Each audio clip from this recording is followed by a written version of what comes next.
the 18th of June, 1944. The rattling of iron wheels shrieked against the Texas rails as a troop train ground to a halt near the desolate siding of Camp Hereford. Inside the sweltering boxcars, the air was thick with dust, sweat, and silence, broken only by the shallow breathing of women who had been taught that capture was worse than death. Their uniforms clung to their skin, and every creak of the brakes sent a shiver down their spines. Lucia Bianchi, barely 22, pressed her mother's grease-stained recipe card against her chest, as if the paper itself could shield her from what the propaganda had promised: humiliation, abuse, starvation at the hands of Americans. In Italy, they had been told that the enemy was cruel, without honor, with hearts as mechanical as their factories. She braced for shouts for the butt of a rifle, but when the doors slid open with a groan, the first assault was not a blow. It was the smoke curling from a nearby farmhouse chimney, bacon sizzling in a pan, and the unmistakable bitter-sweet steam of coffee drifting across the prairie. Outside, a boy, no older than 8, sat on a fence post, swinging his legs, and waved shyly toward the train. The women recoiled as though the gesture were a trick. One spat into the straw and muttered, "Trap." Then a tall American sergeant stepped forward, his voice steady, almost gentle. "Ladies, single file. No bark, no curse. Kindness, unexpected, disarming, landed harder than any weapon. For Lucia, that single word carried more terror than the clatter of rifles ever could. The convoy of buses jolted forward from the rail siding, leaving the rattle of the train behind. Dust rose in a thick ochre cloud as the vehicles rolled across the flat Texas plains, the women inside staring out through barred windows at fields of wheat, windmills, and the occasional farmhouse with laundry swaying in the Sunday. Lucia sat stiffly, hands clenched on her lap, the recipe card hidden inside her blouse like contraband. Her body ached from the weeks of transport across ocean and land, but what ached most was the gnawing uncertainty of what awaited them. In Parma, before she left, she had been told endless warnings. American soldiers, the propaganda insisted, were predators with grins of cruelty. They would chain you, starve you, laugh as you begged for water. Capture was dishonor worse than death. But as the buses approached the gates of Camp Hereford, the women saw something else entirely. The camp rose before them, not the charnel prison of rumor, but a neat geometry of whitewashed barracks. Gravel paths swept clean, neat rows of wire fences, guard towers manned by men whose rifles rested against the wood, not pointed at them. A sign painted with black letters read simply, "Prisoner of War Camp." No skulls, no slogans, just the stark practicality of order. The buses hissed to a halt. The women filed down, boots and shoes crunching gravel. Lucia's heart hammered. A tall American officer gestured with his hand, calm, almost bored. "Step this way." His English blurred in her ears, but the tone carried no venom. The women were directed into a long, low building where the heat inside was steamy sharp with the scent of soap and lye. There they were told to undress. Shame burned hotter than the Texas sun as they clutched their thin slips. Guards, young men hardly older than Lucia's brother, kept their gaze fixed deliberately to the wall or ceiling, avoiding eyes and skin. One sergeant barked orders without malice, and women in khaki uniforms handed out bars of harsh lemon-scented soap. Lucia lathered the grime of the journey, her skin stinging under the chlorinated spray, but the sensation of true cleanliness felt both humiliating and oddly merciful. After showers came the issue of clothing, stiff khaki dresses, serviceable and plain with canvas belts.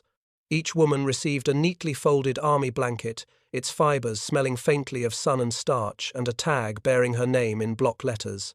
The tags were strung around their necks with twine like cattle, yet the precision of it seemed almost respectful, an acknowledgement that they were not numbers but names. When they stepped into the barracks, Lucia's breath caught. Rows of bunks lined the walls, each with a sheet pulled taut, a pillow cased in fresh linen. Light filtered through clean glass windows. She had prepared herself for straw piles, for mud floors, for vermin. Instead, the place smelled of detergent, faintly sweet like the laundry days of her childhood, when her mother scrubbed linens on a washboard by the river. The first meal came quickly. They were herded quietly into a mess hall. Metal trays clanged as they slid along a line. Lucia's tray was filled by a ladle of steaming beef, stew chunks of potato and carrot, floating in rich brown broth.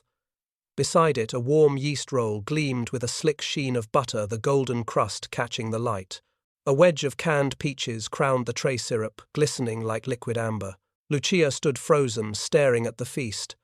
Her stomach cramped with hunger so sharp it felt like a knife. The propaganda had promised gruel, if food at all. And yet here was meat, bread, fruit, the bounty of a country that seemed to treat prisoners better than Italy treated its civilians. She carried the tray to a long wooden table and sat beside Sophia, whose eyes flashed suspicion. "Don't eat," Sophia hissed in Italian. "It's bait. They want to break you." Lucia trembled. The steam from the stew fogged her lashes. The smell of butter pulled at memories she had buried her mother pulling bread from the oven, flour dust rising in golden shafts of sunlight. She lifted the roll warm in her hand, but her throat closed. To eat felt like surrender. To refuse felt like self-destruction. Sophia pushed her tray away in defiance, jaw set. Julia, seated across from them, clasped her hands and whispered a quiet prayer before she dipped her spoon. She closed her eyes at the taste, a tear slipping down her cheek. Lucia lowered the roll back to the tray. She couldn't. Not yet. Instead, she wrapped it in her kerchief, when no one watched, and tucked it beneath her jacket. That night, lying on the clean cot, she pressed the bread to her face. It smelled of yeast, of warmth, of life. She could not eat it, not yet, but she could hold it like a relic. The barracks were quiet, save for the distant yip of coyotes and the soft breathing of exhausted women. Guards patrolled outside with boots crunching gravel, but their voices were low, almost weary, not triumphant. The ceiling above reflected moonlight in pale rectangles. Lucia's stomach groaned in protest, louder than any rifle shot she had heard. She took out her mother's recipe card edges, worn letters, smudged from years of flour-dusted fingers. A simple tart of apples, butter and sugar, a recipe they had baked only on special feast days when ingredients could be found. She laid the card beside the roll, stared at them both until her eyes blurred and wondered which one was real, the memory of hunger or this new, impossible reality of food and mercy. Sleep finally came heavy and dreamless. When dawn broke, she awoke to the smell of coffee drifting in from the mess hall. Her hand reached instinctively to the kerchief, feeling the roll now hardening with staleness. She could not bring herself to eat it, but neither could she throw it away. The bread was proof that the world was stranger, perhaps kinder than she had been told. And that knowledge, more than hunger or fear, terrified her. Morning in Camp Hereford began with the shrill whistle of a guard and the clatter of boots on gravel. The women rose from their bunks in near-unison blankets folded tightly, beds inspected with military precision. Lucia had never seen such order outside of barracks in Italy, but here the discipline was gentler, less enforced with shouts or blows, more guided by a rhythm that seemed to settle into every corner of camp life. Roll call was brisk.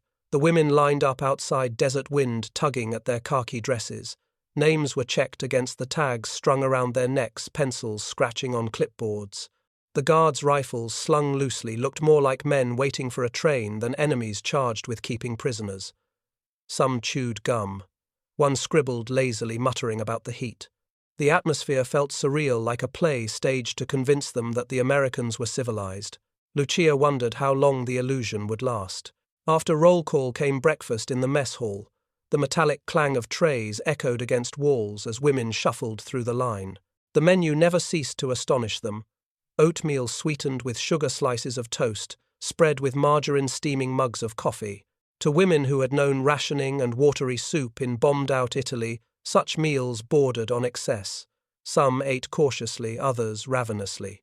Sophia, ever defiant, poked at her food, suspiciously whispering that too much abundance must be a trick, yet she ate eventually when hunger demanded it. The barracks routine filled the hours between meals. Women swept floors until they shone, scrubbed laundry in steaming tubs, hung uniforms on lines that flapped in the hot Texas wind. The air smelled constantly of soap lye and lemon, cutting through sweat and dust. For Lucia, that scent carried a strange comfort, reminding her of wash days with her mother by the River Po. Yet here inside the wire it felt uncanny, as if America sought to cleanse not just their bodies but their thoughts. Beyond chores there was work, Groups were marched out under guard to sort produce at local canneries. Later, some were assigned to help farmers harvest wheat or cotton. Lucia's first detail outside the wire was to the Caldwell farm. The guards escorted them to fields stretching golden to the horizon where the sun pressed heavy on their shoulders. They bundled sheaves, sweat, soaking their dresses, but there was bread and water waiting beneath a canvas awning. The Caldwells, Martha and her husband Caleb, watched from a distance, silent, then walked forward carrying tin pails of cornbread wedges. They set them on the ground without a word. The women froze. Was this another test? Martha simply wiped her hands on her apron and walked back toward the farmhouse, leaving the food behind. The guards shrugged. Hunger won the debate, and Julia reached first, whispering a prayer before biting. The cornbread crumbled sweetly in her mouth, golden and moist. Lucia stared at Martha's retreating figure, unsettled. If kindness was a weapon, it was sharper than steel. Inside the camp, life settled into a rhythm that was both monotonous and disorienting. Sundays brought chapel hour, an American chaplain offering sermons in English, their words mostly incomprehensible but their tone earnest, even tender. Sometimes hymns were sung, voices drifting over the barbed wire into the fields. The women joined softly with their own Latin prayers, the melodies weaving together in the air like threads of cloth. Letters arrived sporadically through the Red Cross. Some women received news of families scattered or homes destroyed. Others waited in silence, their names never called. Lucia's first letter from Parma took months. Her sister wrote of ration lines, of bombed rail yards, of neighbors dying thin and pale. Bread, she said, was now a rare miracle.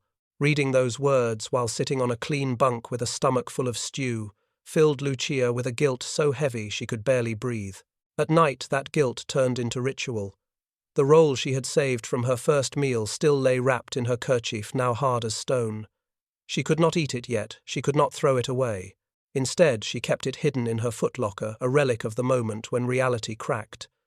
Each night she touched it as if confessing her sin. When mold finally bloomed across its crust, she buried it behind the barracks like a penance. The American's small gestures unsettled her most. One afternoon, Sergeant Miller, the guard with the tired drawl, approached while she swept the barracks porch. He pointed at her broom and said in halting Italian scopa. She froze. He had remembered a word from his time in North Africa. Hesitantly she replied with an English word she had learned, broom. His mouth twitched almost a smile before he walked on. It was nothing. And yet it was everything. Rumors swirled constantly. Some said that anyone who smiled at a guard would be branded a collaborator when they returned home. Others whispered that the food was drugged to soften their resolve. Still, when apple and cinnamon scents drifted across the yard from Martha Caldwell's kitchen on Sunday afternoons, no one could resist turning their heads. The fragrance was too powerful, pulling them back to kitchens left behind, to mothers and grandmothers who had once baked with love instead of desperation. For Lucia, the struggle was relentless. Inside the camp, soap bread order. Beyond the wire, a homeland collapsing into rubble, families starving. She wrestled with the paradox, questioning which side of the fence held the true reality. One night, unable to sleep, she confessed to Julia. "If this is a prison, why do I feel more human here than I did outside?" Julia only crossed herself and whispered, "Perhaps that is the trap." Weeks turned to months. The sun baked, the fields, storms lashed, the barracks, seasons shifted. The women adapted, though suspicion lingered. Some grew softer, rounder, healthier than when they arrived. Others grew harder inside, determined not to let mercy deceive them. Then came the Sunday when everything tilted. The women returning from the fields caught the scent of apple pie drifting from the Caldwells' farmhouse. Martha herself glanced toward the prisoner's flour dust on her apron, eyes narrowing not with hostility but with consideration. For a moment her gaze met Lucia's across the fence. Lucia looked down quickly, ashamed of her own hunger. Yet the smell lingered, searing itself into memory, promising that sooner or later the battle of the stomach would defeat the battle of ideology. Camp life was not chains and cruelty, but something more insidious, more bewildering, decency. And for Lucia, that decency was harder to endure than any whip. The summer sun beat mercilessly down on the fields, and yet the women bent to their work sleeves, rolled, sweat dripping from brows. The wheat was tall, golden, and endless, a horizon broken only by windmills and the wooden silhouette of the Caldwell farmhouse. Guards watched rifles slung, but even they looked weary in the heat. By midday, shirts clung to bodies, lips cracked, hands raw from tying bundles. Hunger gnawed beneath the labor like a second, more intimate torment. It was then that Martha Caldwell stepped forward. She had been standing in the shade of her porch apron, dusted with flower eyes, scanning the women with a mixture of pity and resolve. She approached Sergeant Miller, who stood at the edge of the field, arms crossed. "They're far from home," she said, voice steady. "Let them sit at our table. Under your eye, of course." The sergeant hesitated, chewing the inside of his cheek.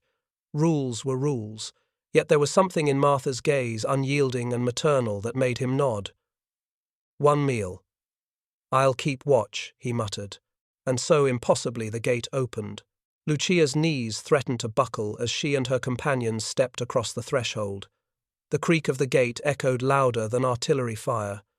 She half expected a trick, some humiliation staged beyond the wire. Instead, they were led toward the farmhouse, where a checkered cloth stretched across a long wooden table. The smell hit her first: fried chicken, crisping in its golden crust, mashed potatoes, whipped smooth green beans, simmered with bacon, a pot of coffee sputtering in its percolator. And there at the table's center, a pie, its lattice crust, glistening cinnamon and sugar, caramelized into a perfume so sweet it made her knees tremble. The women exchanged glances, part fear, part awe. Sophia muttered, "A weapon. Don't forget." Julia crossed herself, whispering a prayer of gratitude. Lucia stared at the pie until her vision blurred. She had known pies before, but only in fragments. Her grandmother in Parma had once baked apple tarts from bruised fruit bought on the black market, stretching flour and butter until they barely held together. The kitchen had smelled faintly of cinnamon smuggled in tiny paper envelopes and of hope. That memory had become her treasure during the hunger years, replayed on nights when her stomach roared. And now that memory returned, alive, steaming on the table of an enemy. The women were offered seats. Chairs creaked as they lowered themselves cautiously. Martha moved with the authority of one who had fed field hands for decades. She set platters down with no theatrics, no pity in her eyes, just the brisk kindness of a woman who believed food was a duty. Caleb, her husband, bowed his head for grace, his words simple, thanking God for bread and peace. Lucia did not understand every syllable, but she understood the tone, gratitude, not triumph. Then the plates came, fried chicken, its skin glistening, placed before her, potatoes heaped, beans spooned, and finally a slice of the pie lowered onto her plate, steam curling upward like a spirit. The fork trembled in her hand. Her mind raced. Eat and she betrayed her country. Refuse, and she betrayed her body, her very survival. Propaganda screamed in her skull.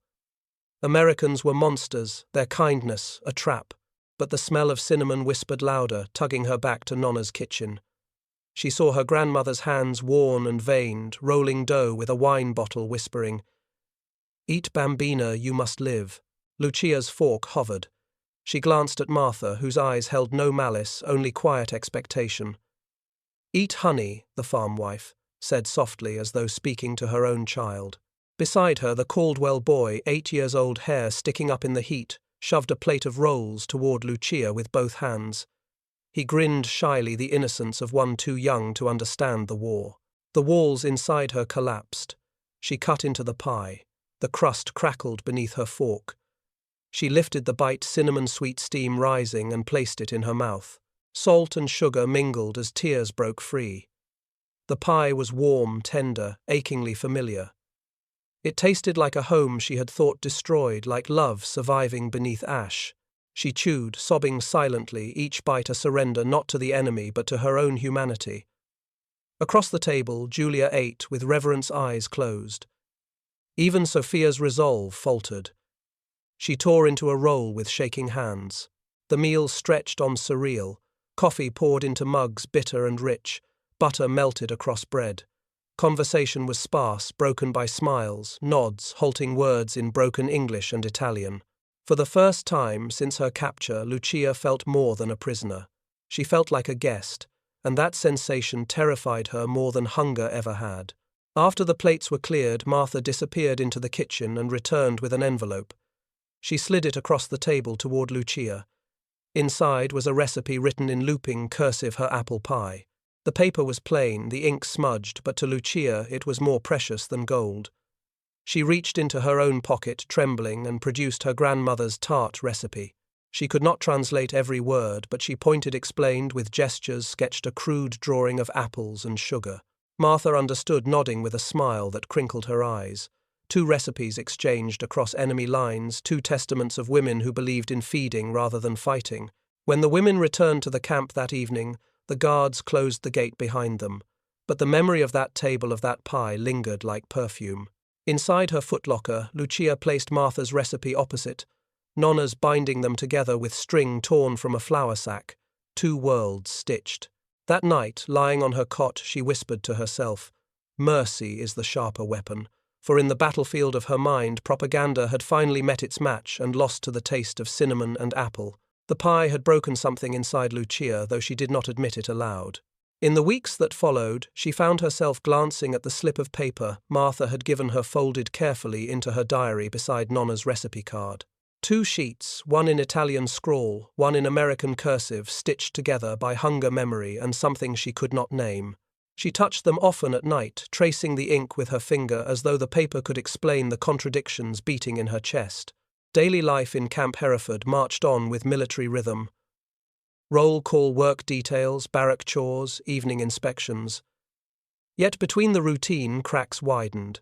The Americans allowed access to a small camp library shelves filled with books in English and a few in Italian translations. Lucia at first resisted, convinced that the words were poisoned with lies. But Julia encouraged her, holding up a worn children's primer and whispering, "We should at least learn how they think." Lucia began haltingly. The alphabet numbers, simple words, bread table, sky, child. She repeated them under her breath while sweeping floors, while hanging laundry on the line. It felt dangerous, as though she were betraying something sacred, and yet the satisfaction of understanding grew. She realized that the guards' casual chatter was not cruel plotting, but complaints about heat, about missing wives, about mothers cooking. The enemy had mothers. The enemy missed home. Each realization unsettled her further. On Sunday afternoons, the prisoners were marched to the recreation hut where newsreels flickered across a white canvas. Grainy film showed smiling GIs, training women, riveting airplanes, farmers harvesting abundant crops. The narrator's English boomed over the crackle of the projector words. She barely grasped, but tones she recognized: confidence, pride, optimism. The America she saw was not the land of cruelty described in fascist speeches. It was a land of people who looked startlingly ordinary: farmers, mothers, children waving flags. She could not help but think of Caleb and Martha, their weathered hands folded at the dinner table, their boy sliding a plate of rolls with shy generosity. Sophia, sitting beside her, hissed, "It's theatre, don't believe the show." Lucia nodded outwardly, but inside thought, "Then why the soap, why the pie, why the roll pressed into my hands by a child too young to lie?" The ideological walls built by Mussolini's regime were cracking. Propaganda had painted Americans as brutes incapable of decency, and yet every day within the camp suggested otherwise. Guards offered cigarettes, not whips. Meals were plentiful, not scraps. Medical checkups included thermometers and aspirin, not neglect.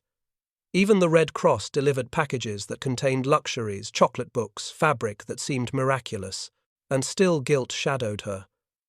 Letters from home spoke of shortages, of neighbors fainting in ration lines. Her sister wrote of stretching flour with chestnut meal of sugar that no longer existed. How could Lucia swallow butter and peaches while her family starved? She sometimes left portions untouched, as if restraint could balance the scales. Other nights she dreamt of bringing baskets of food back through the wire, only to wake to the barred windows and the cruel knowledge that she could not. Rumors poisoned the air. Some women whispered that those who worked too eagerly on American farms would be branded collaborators upon returning to Italy.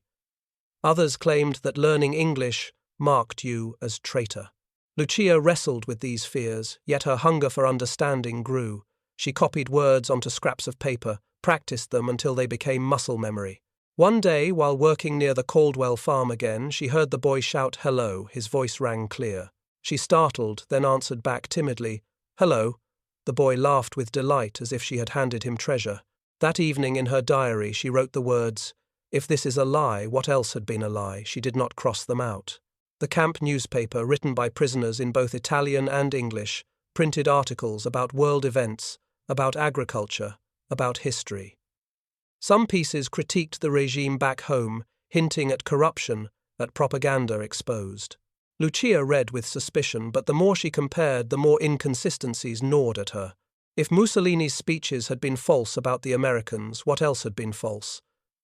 The question stalked her relentless, even as she tried to silence it with prayer. Music filled the barracks at night.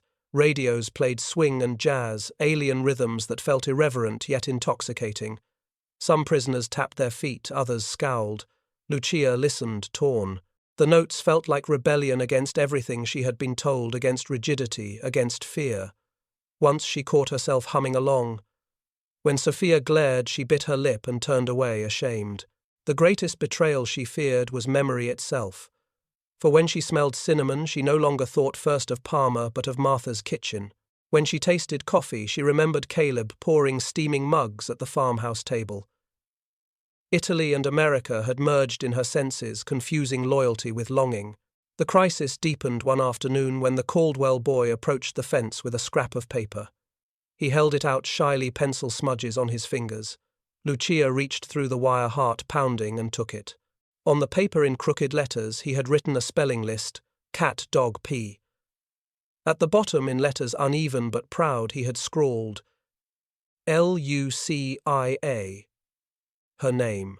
She nearly dropped the paper in fear, then clutched it to her chest.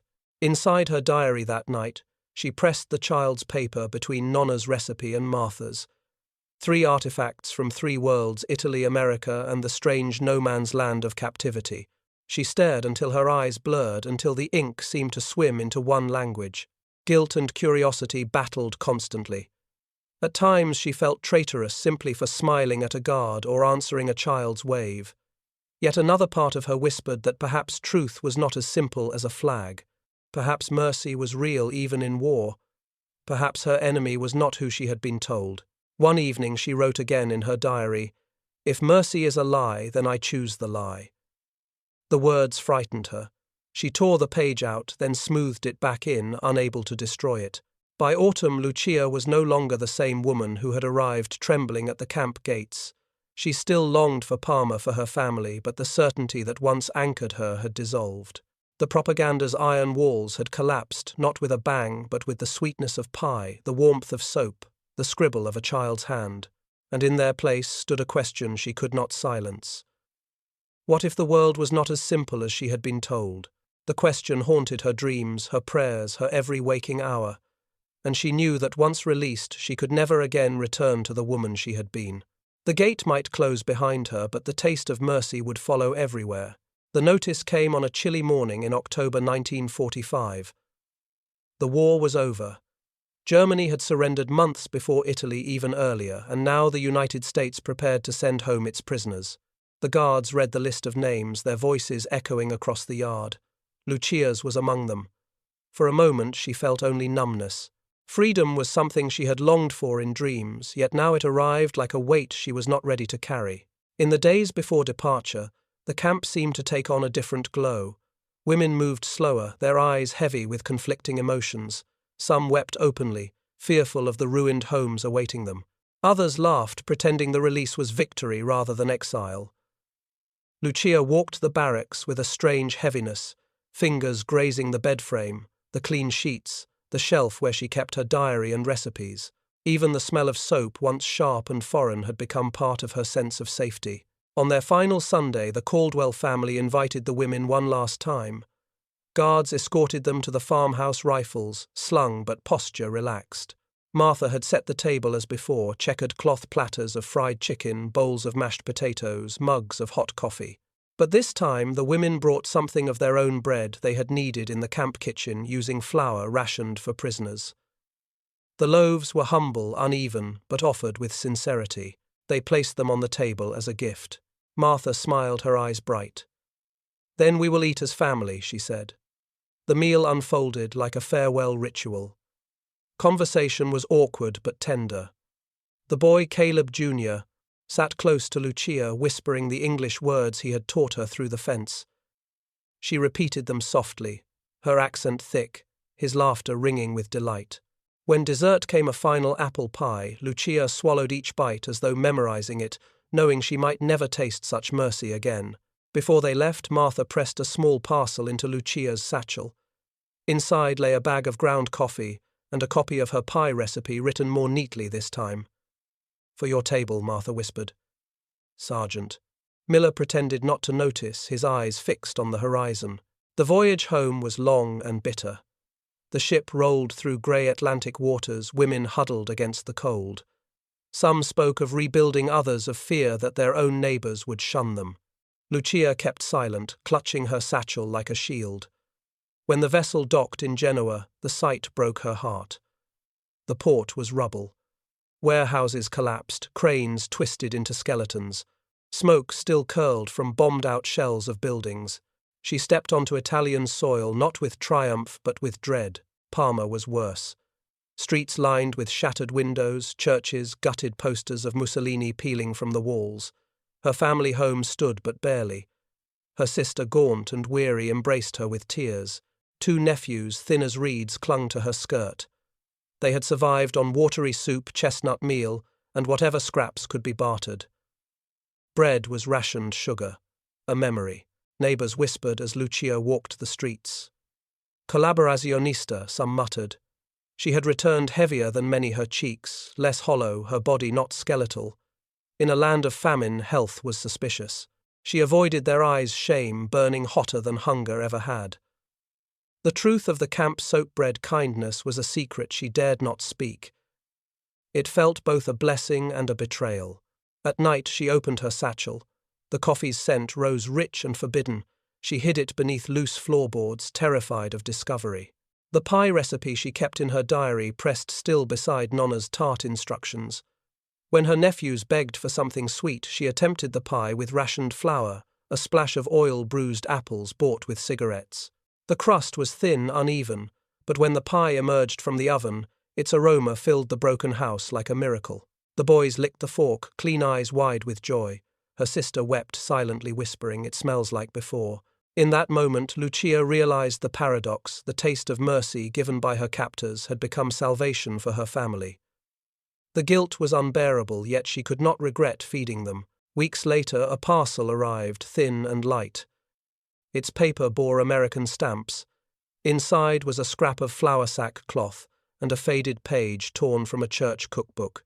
On it, in familiar cursive, Martha had written, "For your table. M." Lucia pressed the paper to her face, tears soaking the ink. She had not written to the Caldwells, too afraid of judgment, and yet somehow they had reached across the ocean anyway. She baked again, using the recipe. The smell drifted down the street. Neighbours, pretending to be passing, paused at her door. She cut the pie into small slices, sharing what little she had. Their suspicion softened into silence as they chewed. Mercy multiplied. Yet the memory remained a burden. She could never tell the full truth, that captivity had fed her better than freedom, that the enemy's kindness had preserved her dignity when her own land had failed. She carried the recipes like contraband faith symbols of a quiet revolution she could not confess.